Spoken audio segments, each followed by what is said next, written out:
ஜாதகத்தில் லக்னம் என்பது என்ன அப்படின்னு சொல்லி பார்த்தோம்னா, ஒரு குழந்தை பிறக்கும் பொழுது அது பிறந்த இடத்திற்கு நேர் கிழக்கிலே எந்த லக்னமானது சுழன்று கொண்டிருக்கிறதோ அதுதான் அந்த குழந்தையினுடைய ஜென்ம லக்னமாக பார்க்கப்படுகிறது. அது எந்த ஊரிலே பிறந்ததோ அந்த ஊருக்கு நேர் கிழக்கு பாகத்திலே எந்த லக்னமானது எந்த ராசி மண்டலமானது இடம் பிடித்திருக்கிறதோ அதுதான் இந்த குழந்தையினுடைய ஜென்ம லக்னமாக பார்க்கப்படுகிறது.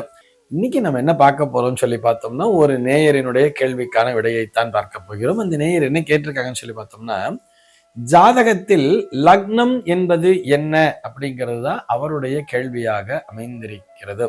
இதுக்கு நம்ம 2 விதமான விடைகளை பார்க்கலாம். அதாவது தியரிட்டிக்கலா ஒரு ஆன்சர், பிராக்டிக்கலா ஒரு ஆன்சர் அப்படிங்கிறத கூட பார்க்கலாம்.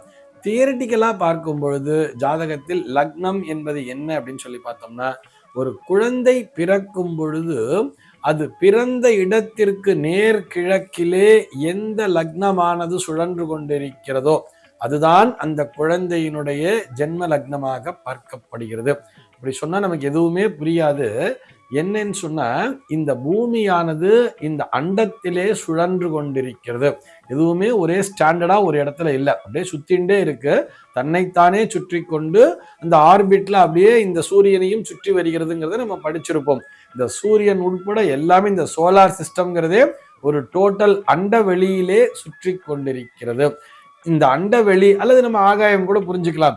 இந்த அண்டவெளிங்கிறது இருக்கு இல்லையா, இதைத்தான் 12 ராசி மண்டலங்களாக பிரித்து வைத்திருக்கிறார்கள். இந்த அண்டவெளியும் ஒரே இடத்திலே ஸ்திரமாக இருப்பதில்லை. இதுவும் ஒரு குறிப்பிட்ட வேகத்திலேயே சுழன்று கொண்டிருக்கிறது. நல்ல கற்பனை பண்ணி பாருங்க. இந்த அண்டவெளியும் சுத்திக்கிட்டே இருக்கு, நம்முடைய பூமியும் சுத்திக்கிட்டே இருக்கு, அது தன்னைத்தானே சுற்றி கொண்டே சுற்றுகிறது. இப்படி இருக்கும் பொழுது இந்த குழந்தை பிறக்கின்ற அந்த நேரத்திலே அந்த எந்த இடத்திலே பிறந்ததோ, அந்த பிளேஸ் ஆஃப் பர்த்ங்கிறது ரொம்ப ரொம்ப இம்பார்ட்டன்ட். அது எந்த ஊரிலே பிறந்ததோ அந்த ஊருக்கு நேர் கிழக்கு பாகத்திலே எந்த லக்னமானது எந்த ராசி மண்டலமானது இடம் பிடித்திருக்கிறதோ அதுதான் இந்த குழந்தையினுடைய ஜென்ம லக்னமாக பார்க்கப்படுகிறது. சரி சார், இந்த தேரியெல்லாம் நாங்க தெரிஞ்சுக்கிட்டு என்ன பண்ண போறோம், இந்த லக்னம் எனக்கு என்ன பண்ணும், இதை பிராக்டிக்கலா சொல்லுங்க அப்படின்னு சொன்னா, பிராக்டிக்கலான விளக்கம் என்ன தெரியுமா, இந்த ஜென்ம லக்னம் என்பதுதான் நம்மை இயக்கக்கூடிய ஒரு புள்ளி. அதுதான் ஒவ்வொருவருடைய இயங்கு சக்தி அப்படின்னு வச்சுக்கலாம். எந்த பாவத்திற்கு பலம் போட்டாலும் லக்ன பாவத்தையும் இணைத்துத்தான் பலத்தினை சொல்ல வேண்டும். 2ஆம் இடம் என்பது தனஸ்தானம், வாக்குஸ்தானம் சொல்லுவா. 3ஆம் இடம்ங்கிறது வீரியஸ்தானம், தைரியஸ்தானம்லாம் சொல்லுவா. 4ஆம் இடம்ங்கிறது வீடு, வண்டி, வாகனம், மனை, சொத்து, சுகம், இது போக வித்யாஸ்தானம், கல்விஸ்தானம்ங்கிற மாதிரிலாம் சொல்லுவார். இப்படி இவன் நல்லபடியாக படிப்பானா அப்படின்னு சொல்லி பார்த்தோம்னா, வெறும் 4ஆம் பாவகம் மட்டும் வலுப்பெற்றால் போராது. 4ஆம் பாவத்துல போய் ஒரு குரு உட்கார்ந்து இருக்கார், வித்யாஸ்தானத்துல தான் குரு புதனும் சேர்ந்துட்டு இருக்கா, ஆனா ஒழுங்காவே படிக்க மாட்டேங்கிறான்னு சொன்னா, லக்னம் என்பது பலவீனப்பட்டிருக்கும். எல்லாவற்றிற்குமே லக்னம் என்பது பலமாக இருக்க வேண்டும். இந்த லக்னம் என்பதுதான் ஆரிஜின், இதுதான் அடிப்படை, இதுதான் அஸ்திவாரம், இதுதான் நம்மை இயக்கக்கூடிய புள்ளி என்று கூட எடுத்துக்கொள்ளலாம். இப்படி அது நம்மை இயக்குகின்ற சக்தியாகத்தான் லக்னம் என்பது பார்க்கப்படுகிறது. ஆக லக்னத்திலே எந்த கிரகங்கள் அமைந்திருந்தாலும் அந்த கிரகத்தினுடைய வலிமையை இந்த ஜாதகர் பெற்றிருப்பார்.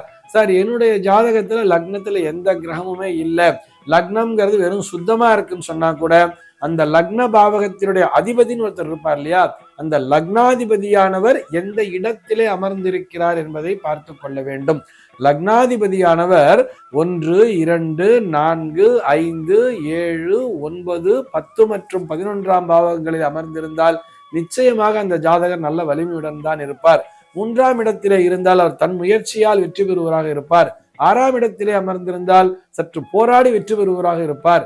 8ஆம் இடத்திலே இருந்தால் தடைகளை தாண்டி வெற்றி பெறுவராக இருப்பார். 12ஆம் இடத்திலே அமர்ந்திருந்தால் சதா அலைச்சலை கண்டு அந்த அலைச்சலின் பேரில் வெற்றி பெறுவராக இருப்பார் அப்படிங்கிற மாதிரி எல்லாம் சொல்றது. ஆக ஒரு லக்ன பாவகம் என்பதுதான் இயக்கக்கூடிய புள்ளி அப்படின்னே சொல்லிட்டோம். நம்ம ஒரு ட்ரெயினோட கூட கம்பேர் பண்ணி பார்க்கலாம். ஒரு ட்ரெயினோட கம்பேர் பண்ணி பார்க்கும் பொழுது அந்த லக்னம் என்பது அந்த ட்ரெயினுடைய இன்ஜினை போன்றது. அந்த இன்ஜின் எப்படி செல்கிறதோ அப்படித்தான் பின்னால் வரக்கூடிய பெட்டிகளும் சென்று கொண்டே இருக்கும். அந்த பெட்டிகள்ல பார்த்தோம்னா ஒரு பெட்டிங்கிறது ஒரு ஃபர்ஸ்ட் ஏசியா கூட இருக்கும், ஒரு ஃபர்ஸ்ட் கிளாஸ் பெட்டியா இருக்கும், ஒரு 4ஆம் பாகம் எடுத்துக்கலாம். ஒரு 5ஆம் பாகம் என்று வரும் பொழுது அது ஒரு செகண்ட் ஏசி பெட்டி, ஒரு 9ஆம் பாகம் என்று வரும்போது ஒரு தேர்ட் ஏசி பெட்டி எல்லாம் எடுத்துக்கிறோம். இதுல இந்த 6, 8, 12 போன்ற கஷ்டங்களை தரக்கூடிய பாவங்களை பார்த்தோம்னா அதெல்லாம் ஒரு அன்ரிசர்வ்டு பெட்டி மாதிரி கூட எடுத்துக்கலாம், ஒரு குட்ஸ் கேரி பண்ணக்கூடிய பெட்டி மாதிரி கூட எடுத்துக்கலாம், கொஞ்சம் அழுக்கான பெட்டியா கூட இருக்கலாம். எந்த பெட்டிகள் அந்த வண்டியின் பின்னால் வந்தாலும் இந்த இன்ஜினானது நேர்பாதையிலே செல்லும் பொழுது நாம் செல்லக்கூடிய இடத்திற்கு கண்டிப்பாக சென்று சேர்ந்து விடுவோம் தானே. ஆக இன்ஜின் என்பது வலுப்பெற்றிருக்க வேண்டும். அந்த லக்ன பாவகம், இந்த லக்ன பாவக அதிபதி என்பவர் வலுப்பெற்றிருக்க வேண்டும். அதே போல் இந்த லக்னத்திலே இருக்கக்கூடிய கிரகங்கள் தான் அந்த இன்ஜினை இயக்கக்கூடிய அந்த இன்ஜின் டிரைவர்களாகவும் செயல்படுகிறார்கள்.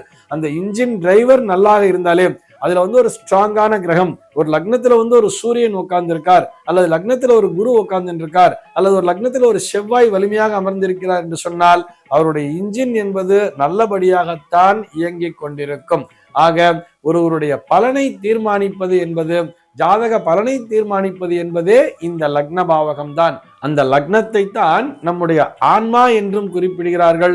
மனித உடற்கூறியலிலே தன்னுடைய தலைப்பாகத்தை குறிப்பதும் இந்த லக்னம் என்பதுதான். அந்த மூளை என்பதை குறிப்பதும் இந்த லக்ன பாவகம் தான். ஆக லக்னபாகம் வலிமையாக இருந்தால்தான் மூளை என்பதும் சிறப்பாக செயல்படும். சர்வே ஜனாஹ சுகினோ பவந்து.